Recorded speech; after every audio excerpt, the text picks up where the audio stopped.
Somewhere in rural France, during the winter of 1944, an American soldier named Thomas Crawford was bleeding out in a ditch, and the medic who saved his life didn't use a single piece of equipment from his kit. He used yarrow, packed it directly into the wound. Thomas survived, and when he came home, he told that story every chance he got because he understood something most of us have forgotten entirely, that the plants growing in the dirt beneath our feet have been keeping human beings alive for a very long time.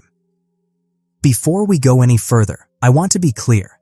Everything in this video is for educational and historical purposes only, and it's not intended to diagnose, treat, cure, or prevent any disease.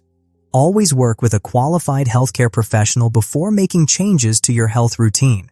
That said, what we're talking about today is knowledge. Real, practical, historically grounded knowledge that your great-great-grandparents carried in their heads as naturally as you carry your phone number. And it's worth knowing. These are 20 survival plants that could genuinely save your life. Let's start where every serious herbalist starts, with the plant that's probably growing through a crack in your driveway right now. Plantain, not the banana, the low-growing, oval-leafed weed that covers lawns from Maine to Montana. Native Americans called it white man's footprint because it appeared wherever European settlers walked. But the irony is that those same settlers brought it precisely because it was so useful. Plantain has been documented as a wound herb going back to ancient Greece. The leaves contain a compound called aucubin, which research suggests may support the skin's natural healing response, and allantoin, which has been widely studied for its role in cell regeneration. In a survival situation, you chew a leaf into a paste and press it against a cut, a sting, or an infected puncture. It's not a hospital, but it's not nothing either, and it grows everywhere. Right next to the plantain in the Survival Herbalist's mental catalog, you'll find yarrow, Achillea millefolium. The name itself tells you everything. It's named after Achilles because according to legend, he used it to treat his soldiers' wounds at Troy. Whether you believe that story or not, what's documented is that yarrow has been found in Neanderthal burial sites, which means human beings have had a relationship with this plant for at least 60,000 years. It contains flavonoids and alkaloids that may help support the body's natural clotting response, and it's been used in formal European herbalism as a wound herb and fever ally for centuries.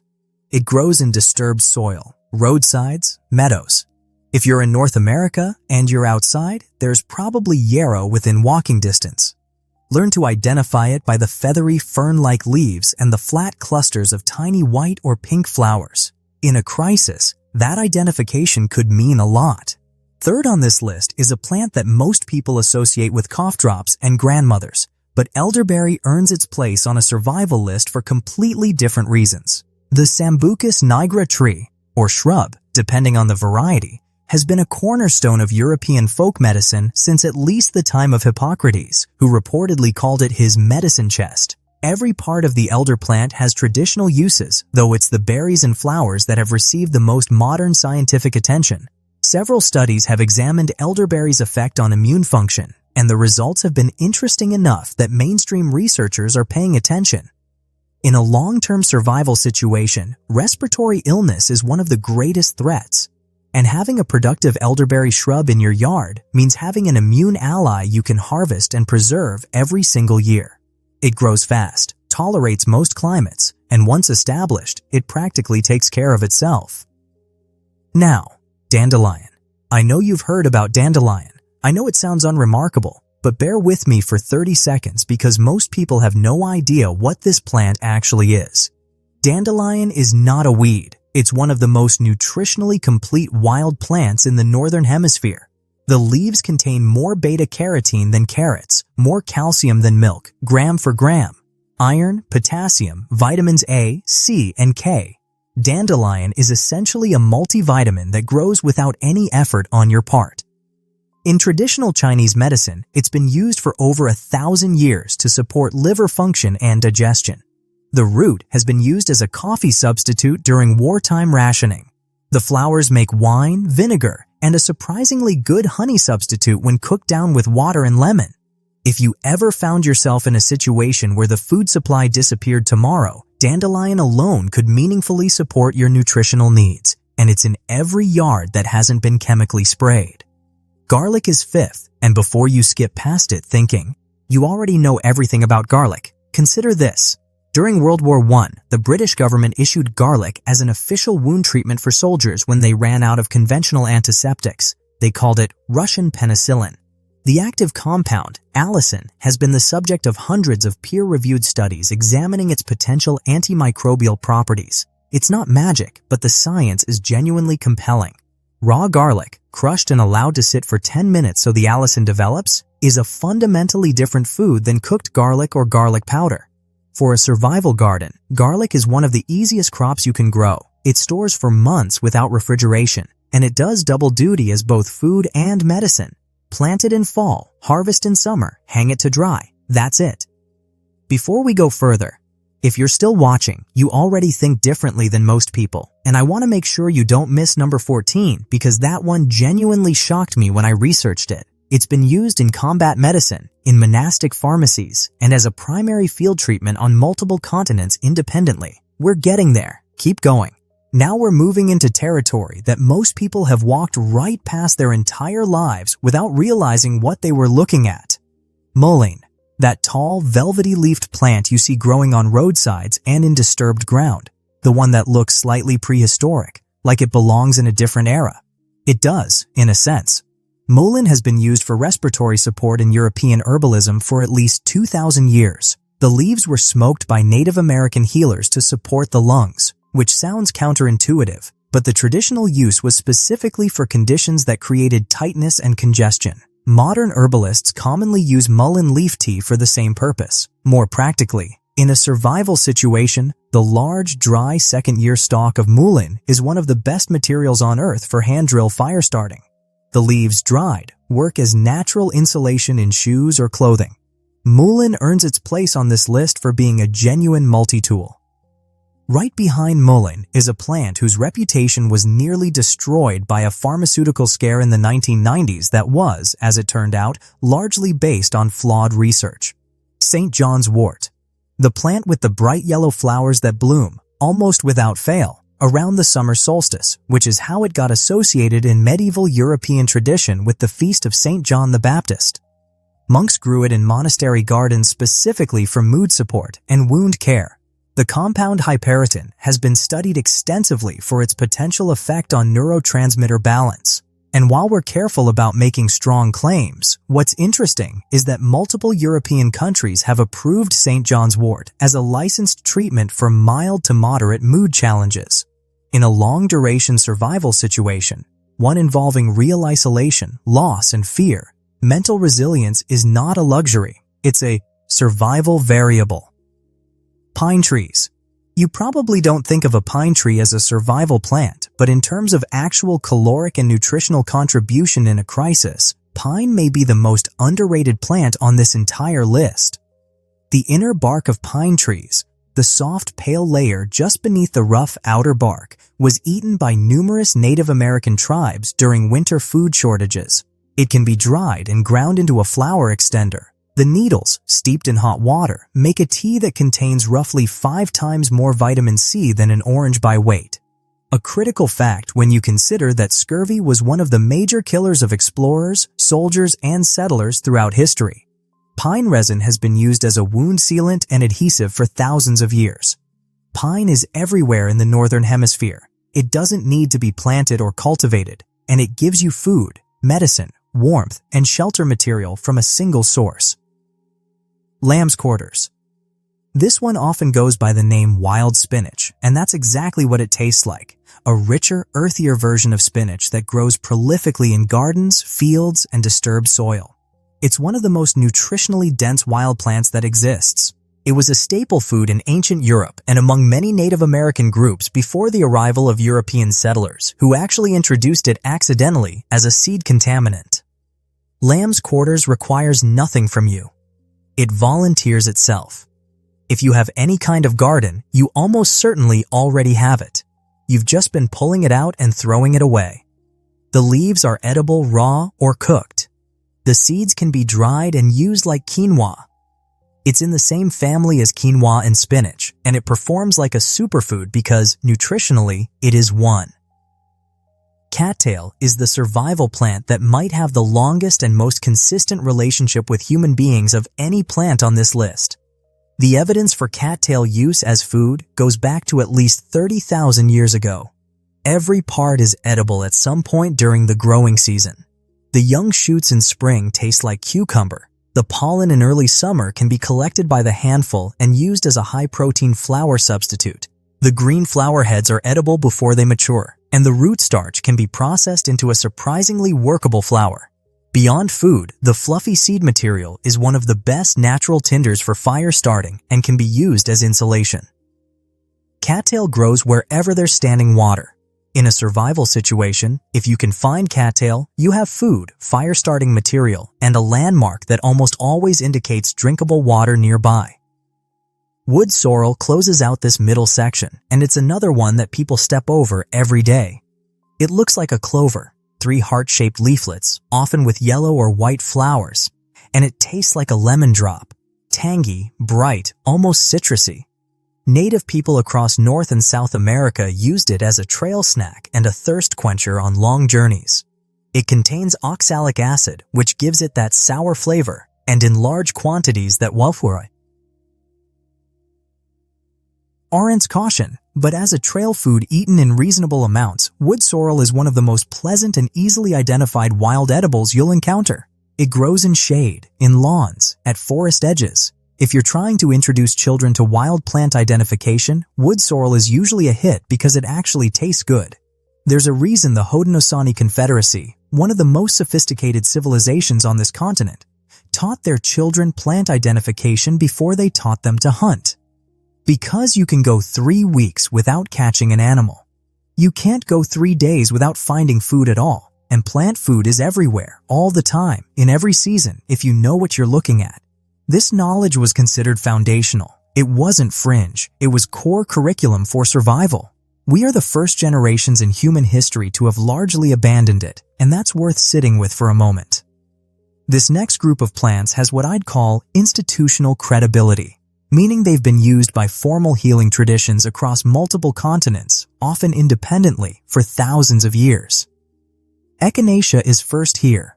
Before it became a staple of the natural health aisle, it was the most widely used medicinal plant among the Plains tribes of North America, used for everything from toothaches to snake bites to respiratory illness.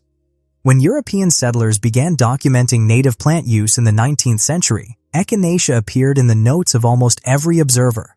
It became one of the most prescribed herbs in American medicine by the early 1900s, before the pharmaceutical industry's rise marginalized plant-based treatments. Modern research has examined its potential effects on immune function, with mixed but intriguing results. As a survival garden plant, it's beautiful, drought-tolerant, and easy to grow from seed. Comfrey. Number 14. The one I told you about. Here's why it earned that tease. Comfrey contains a compound called allantoin, the same compound in plantain, but in far higher concentrations, along with rosmarinic acid and other compounds that have been studied extensively for their potential role in supporting cellular repair. In medieval European herbalism, it was called knit bone, used as a poultice for fractures, sprains, and deep bruising. Roman soldiers reportedly carried it on campaign. It was a standard treatment in WWI field hospitals when supplies ran low.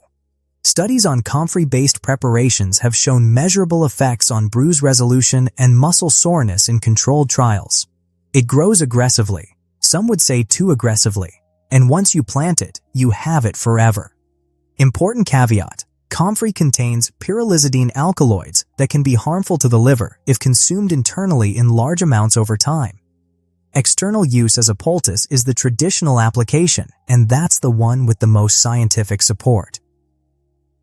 Calendula is a flower that looks like a cheerful orange marigold, and for most people, that's the beginning and end of their knowledge of it.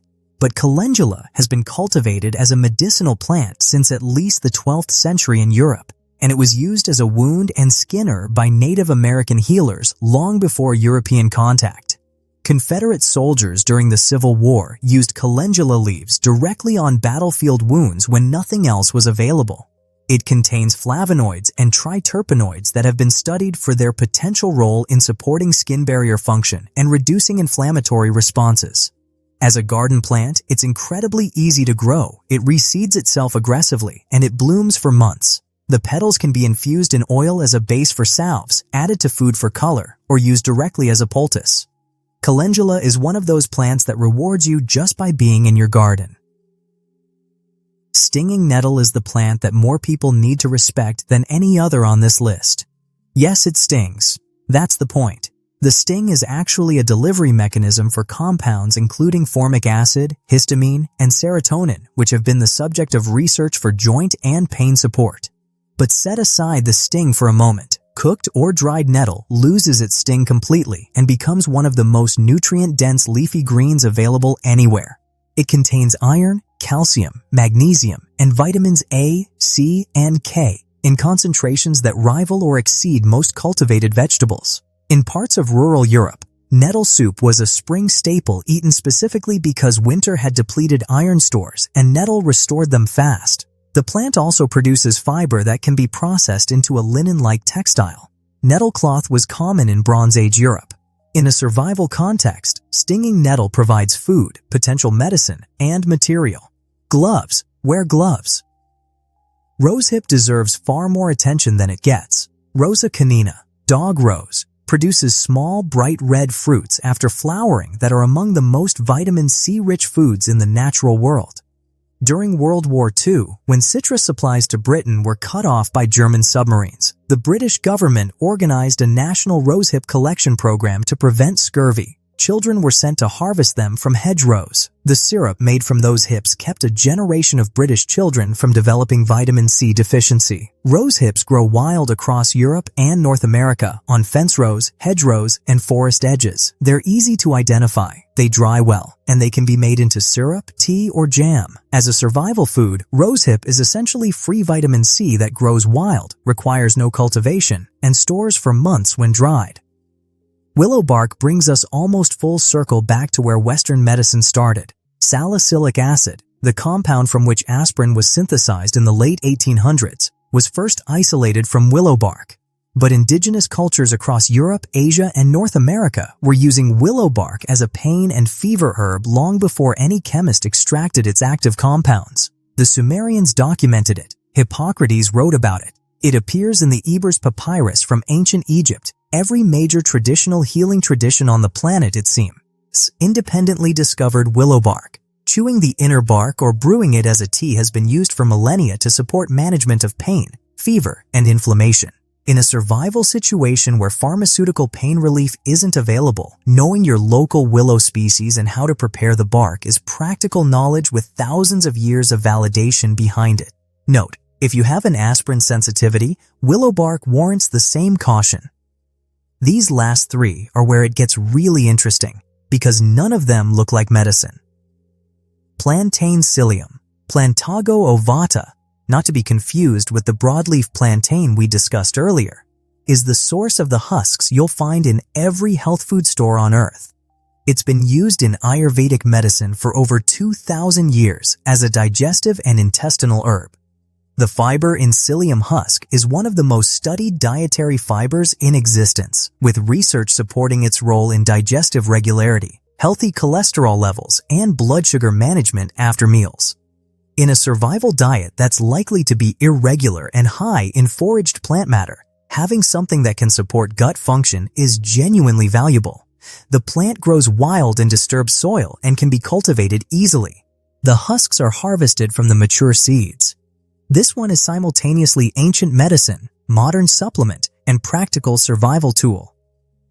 Black walnut. The tree itself is a survival asset. The nuts are calorie-dense, store well without refrigeration, and the shells are so hard they were used industrially as an abrasive for cleaning jet engines. But from a plant medicine standpoint, it's the green hull of the unripe nut that herbalists have traditionally focused on.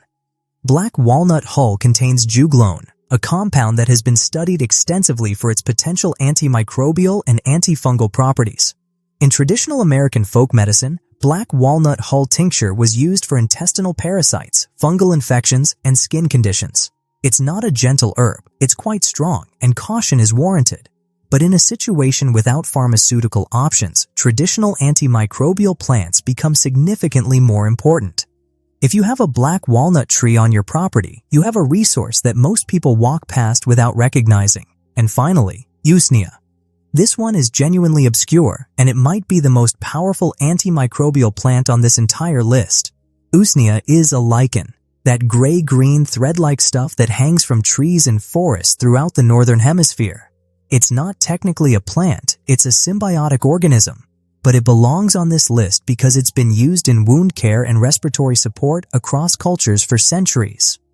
The active compound, usnic acid, has been the subject of significant research for its potential antibacterial properties, including, in some studies, activity against organisms that have developed resistance to common antibiotics. During long marches, Native American warriors reportedly packed usnea directly into wounds. Some European herbalists used it as a lung herb for chronic respiratory conditions. Tea grows on trees everywhere in forested areas, requires no cultivation, and can be tinctured or used fresh. Usnea is the survival herb that almost nobody talks about, hiding in plain sight in every old forest on the continent. Here's what I want you to take away from all of this. These plants didn't survive in the human knowledge base for thousands of years because people were desperate and gullible.